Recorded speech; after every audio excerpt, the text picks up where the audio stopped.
Tibet is a huge plateau, the world's largest plateau. It was also an independent country from 1911 to 1951, but in 1951, China forcibly acquired it. Today, Tibet is completely under China's control and also its resources. Tibet has many natural resources reserves. The main ones being the rivers of Tibet. There are many glaciers and lakes in Tibet from which many rivers originate. Many of these rivers are transboundary rivers supplying water to more than one country.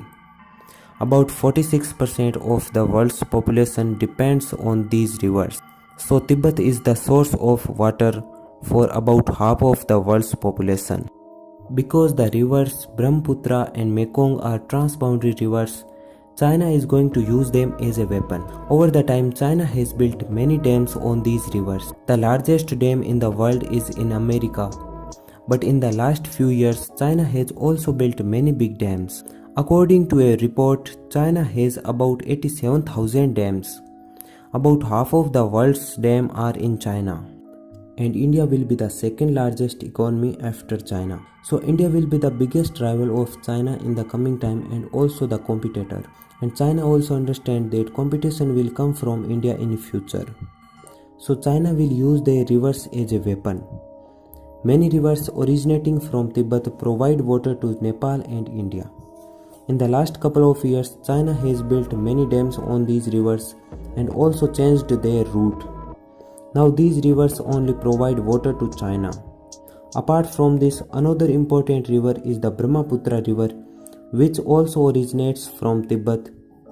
This river provides water to China, Eastern India and Bangladesh. Recently, China has built 4 very large dams on this river, which makes China regulate the water of Brahmaputra.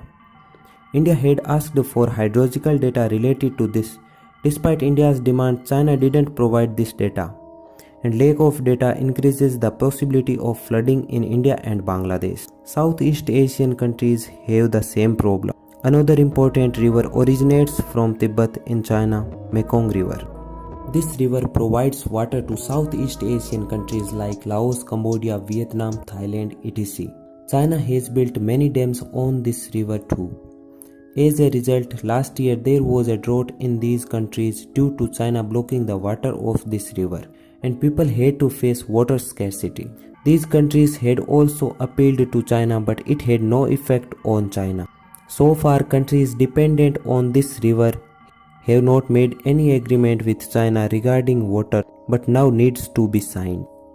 The construction of dams on these rivers have also caused ecological impact. There have been several attempts by China to change the route of these rivers. Due to this, the Himalayan ice is also melting. There is a chance of unlocking the ancient viruses. Due to the construction of dams, a lot of debris has been found in the water of these rivers.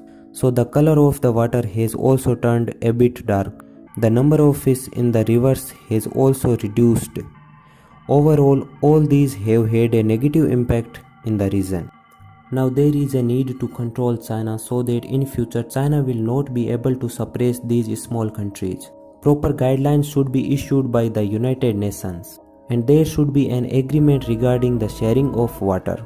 Pressure should be made on China and follow these rules so that stability in the region remains in the future, or else there may also be a war for water in future. Will not be beneficial. So this is my video. Hope you enjoy it. If you like the video, please subscribe my channel, and thanks for watching.